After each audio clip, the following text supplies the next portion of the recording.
بسم اللہ الرحمن الرحیم۔ السلام علیکم ورحمۃ اللہ وبرکاتہ۔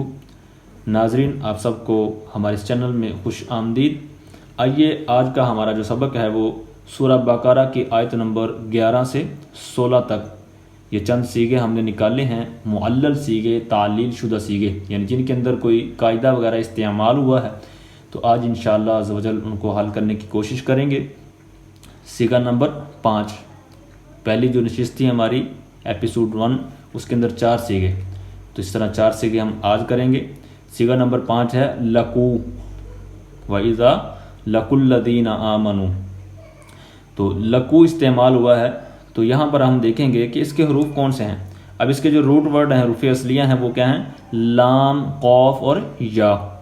اب یہاں پر 3 حروف میں سے ہمیں کتنے نظر آ رہے ہیں؟ لام اور قاف، کیونکہ یہ جو واو اور الف ہے یہ تو جمع کی ہے، ماضی کی جو علامت ہے جمع کی، یہ تو وہ ہے۔ اب 3 حروف میں سے 2 حروف ہمیں نظر آ رہے ہیں، تو جو یا ہے، پتہ چلا کہ یہاں پر جو کاف کے بعد یا ہے وہ حذف ہے، وہ تعلیل وغیرہ کی وجہ سے یہاں سے غائب ہو چکا ہے، لہٰذا ہم یا کو یہاں سے واپس لائیں گے۔ تو اب ہم گردان بھی یاد کر چکے ہیں، کیونکہ یہ سامیہ سے باب چلتا ہے، تو اب یہ لا کی یو ہم نکالیں گے، ٹھیک ہے نا، کیونکہ سامیہ سے یہ اسی وزن پر بنے گا، لا کی یو سامی او، کیونکہ جمع کا صیغہ ہے تو جمع کا پورا وزن بنائیں گے۔ اب جب پورا وزن بنایا تو اب دیکھیں کون سا قاعدہ لگے گا۔ پہلے تو یہ دیکھیں کہ یہ ہفتہ اقسام میں سے کیا ہے، تو ہفتہ اقسام میں سے یہ کیا بنا؟ ناقص یائی۔ تو اب یقیناً یہ ہاں جو قاعدہ لگا ہے وہ ہفتہ اقسام میں سے ناقص کا قاعدہ لگا ہے، نہ تو وہ جوف کا لگے گا، نہ محموز کا، نہ یہ مثال وغیرہ، کیونکہ جو یہ ہفتہ اقسام ہے تو قاعدہ بھی وہ ہی استعمال ہوگا۔ تو اب یہ پچھلی نشست میں بھی ہمارا یہ قاعدہ استعمال ہوا ہے، تو آئیے وہی قاعدہ یہاں پر لگے گا۔ یا مضموم ما قبل مکسور، یہ ما قبل کاف جو ہے یہ مکسور ہے، اور ما بعد یہ جمع کی واو ہے،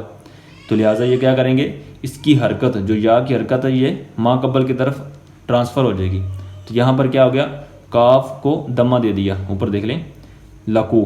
تو اب یہ جو یا اس کی حرکت تو پیچھے چلے گی، اب یہ ساکن ہو جائے گی، یہ ساکن اور یہ جو علامت ہے یہ بھی ساکن، تو اجتماع ساکنین کی وجہ سے اس کو حذف کر دیں گے، تو کیا بنا؟ لقو۔ آگے صیغہ نمبر 6 قالو۔ اب اسی وزن پر کانو، کانا، قالا، جتنے بھی یہ اجوف کے ہوں گے نا، اجوف واوی، تو یہ آپ کے یہی قاعدہ لگے گا، مین قاعدہ جو آپ نے پڑھا ہے اجوف کے قواعد میں سے، کہ واو یا متحرک ہو، ما قبل مفتوح ہو تو اس کو الف سے بدل دیتے ہیں، صرف اس کے اندر اتنی ہی تعلیل ہوئی ہے۔ اب قالو ہے تو یہ چونکہ باب ناصرہ سے چلتا ہے، قال یقولو، اس طرح کانا یکونو یہ بھی ناصرہ سے چلے گا، تو لہٰذا اس کو ناصرہ کے وزن پر ہم بنائیں گے۔ یہ جمع کا ہے تو لہٰذا جمع کا وزن نکالیں گے، تو لہٰذا ناصرو قاولو، تو یہاں پر وہ قاعدہ لگائیں گے جو میں نے ابھی عرض کیا، تو جس کی وجہ سے یہ الف سے بدل جائے گا۔ آگے صیغہ نمبر 7 خلو۔ خلو، اب اس کا جو حروف ہیں، حروف اصلیہ خا، لام اور واو، اب یہاں پر ہمیں کتنے حروف نظر آ رہے ہیں؟ خا، لام، تو یہ 2 حروف، 3 میں سے 2 تو ہمیں نظر آ رہے ہیں، اور آگے جو واو اور الف ہے یہ جس طرح پیچھے والے صیغے کے اندر علامت تھی، اسی طرح یہاں پر یہ ماضی کی جمع مذکر غائب کی علامت ہے،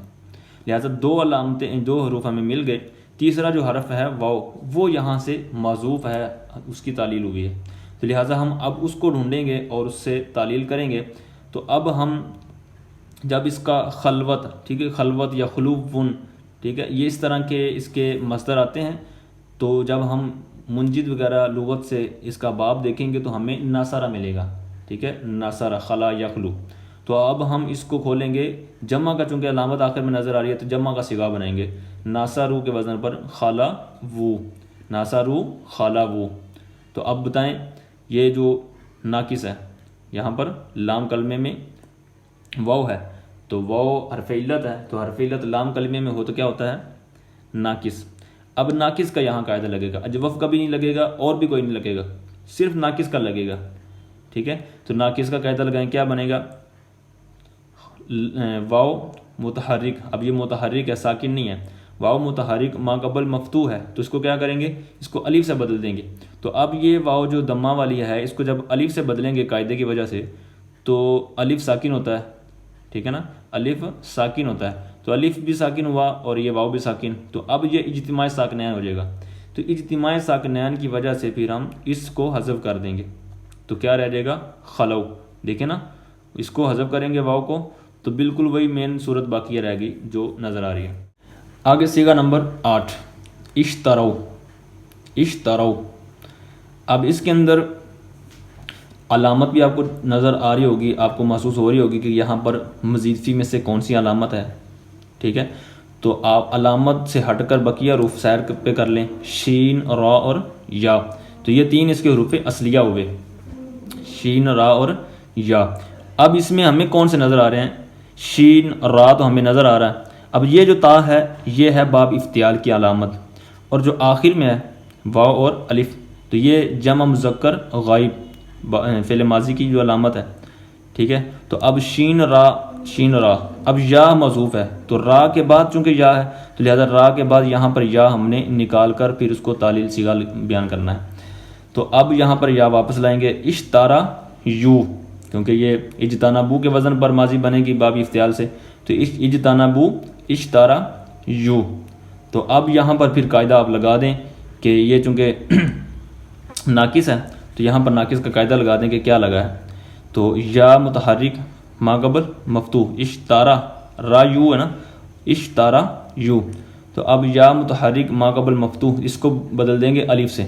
تو اب جب یہ الف سے بدلا تو یہ بھی ساکن ہو جائے گا، الف جو بدلے گا تو الف ساکن ہوتا ہے، تو یہ آخر میں علامت ہے واو تو یہ بھی ساکن، تو اجتماع ساکنین کی وجہ سے یہاں پر یا کو حذف کر دیں گے۔ تو پچھلی نشست میں بھی میں نے عرض کیا کہ اجتماع ساکنین کی وجہ سے اس کو کیوں حذف کریں گے، ماں بعد جو واو ہے اس کو کیوں نہیں حذف کر سکتے، تو میں نے اس کا جواب عرض کیا تھا کہ یہ جو واو ہے یہ ہے علامت، ماضی کی جمع کی علامت ہے، تو جو بھی علامت ہوتی ہے، نشانی ہوتی ہے، تو اس کو حذف نہیں کیا جاتا۔